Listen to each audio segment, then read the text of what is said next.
I think when it comes to monster taming games, it's quite often assumed that a monster will have a set type, which comes with a set amount of weaknesses, and that's pretty much how it goes. Some games have dual typings, others are only monotyped, but when it comes to Digimon, especially the video games, this is true, but also untrue at the same time, and I'll talk about what I mean in a sec. Regarding Digimon Story Time Stranger, people who have only played the video games up to this point might be confused, because in games like Cyber Sleuth and Hacker's Memory, there were only 4 types, all of which seem to serve a distinct purpose, whereas now we're up to 7, and while people that have been following the franchise for a long time outside of the video games already know what these types are, most definitely don't, and it doesn't really help that in most media concerning Time Stranger, they basically go over the 3 main types and then basically say, you know, the other types do stuff, but these are the important ones. That being said, I was invited by Bandai Namco to PAX West and did get a chance to play Digimon Story Time Stranger's most recent build behind the scenes and record it for your viewing pleasure. What you're seeing on screen is pretty exclusive gameplay. It's not the same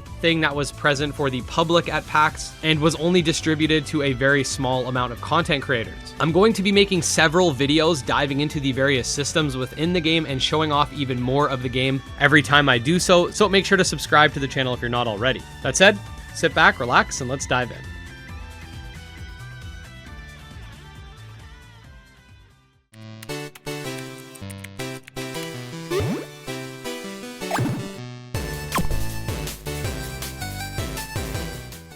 Okay, so for starters, we all know that there are 3 main attributes in Digimon. Data, which is strong against vaccine, vaccine, which is strong against virus, and virus, which is strong against data. That makes your rock, paper, scissors-esque foundation of the battle system. For those that played Digimon Story Cyber Sleuth, you might remember Free Type, which essentially is neutral to everything. It's got no weaknesses and no strengths, and sort of acts as a medium for all-rounder Digimon. Now, these 4 attributes still exist in Digimon Story Time Stranger, however, 3 more have been added to the mix and have been a bit of a source of confusion because there are more Digimon attributes, but these are rarely referenced in games and usually are all just amalgamated into the free type. There's Variable, which is typically seen as a type that can change into other types during combat. Agumon is a Digimon that is variable, but used to have the free attribute in previous games. There's also No Data, which is an attribute that's not an attribute. This basically belongs to all first stage and second stage Digimon, so in Training 1 and in Training 2, all of which used to be free types in the Cyber Sleuth games as well. We finally have the Unknown type, which is reserved for anomalous Digimon like the Karamon line, who also used to be free type in Cyber Sleuth. Now, in terms of base weaknesses and resistances,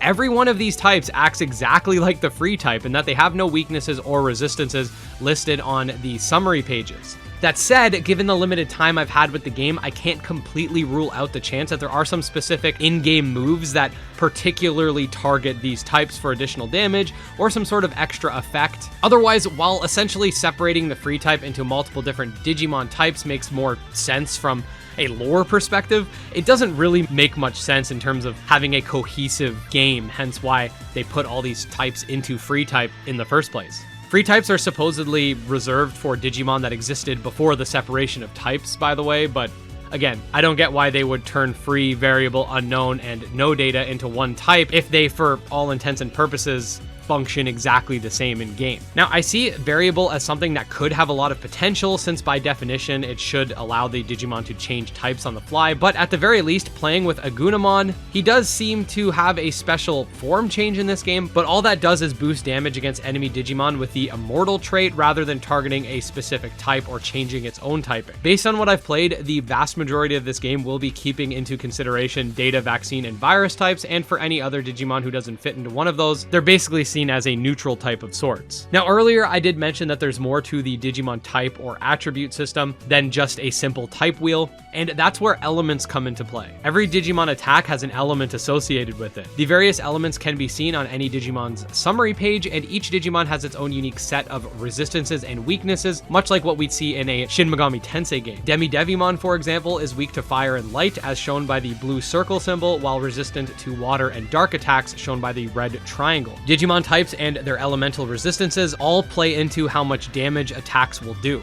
Generally, any Digimon with an attribute advantage like Data hitting Vaccine will do 200%, while any disadvantageous matchup like Data hitting Virus will do 50%. This is true for a basic attack or an elemental attack that has no specific interaction. When you add elemental resistances to the mix, this can modify the damage significantly. For example, if you use an attack that would normally do 200%, like hitting Devimon with a Vaccine Digimon, and manage to exploit its weakness to light, then the attack will do 300% damage. If you're attacking a Digimon that is neutral towards your attribute, like using a Data type attack to attack a free type, it will usually do 100% damage, which is normal. However, if you do have an elemental advantage, then that'll increase to 150. You can balance out disadvantageous matchups by using an advantageous elemental attack to also come out with neutral damage as well. The name of the game is to try to stack these bonuses the best you can and steamroll your opponents. But yeah, that's pretty much the basic gist of Digimon Story Time Stranger's type system. To summarize, each Digimon can be one of 7 types or attributes, as denoted in-game. The main 3 make a rock, paper, scissors wheel, and Digimon can have elemental weaknesses and resistances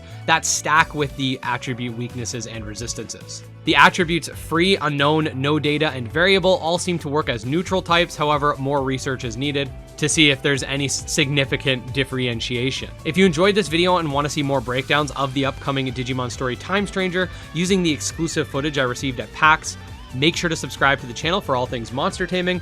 Special thanks to our supporters, especially Valorware, Candy Marunci, Tragsoft, Nemo, and Wrathful Beast, and we'll see you next time. Peace.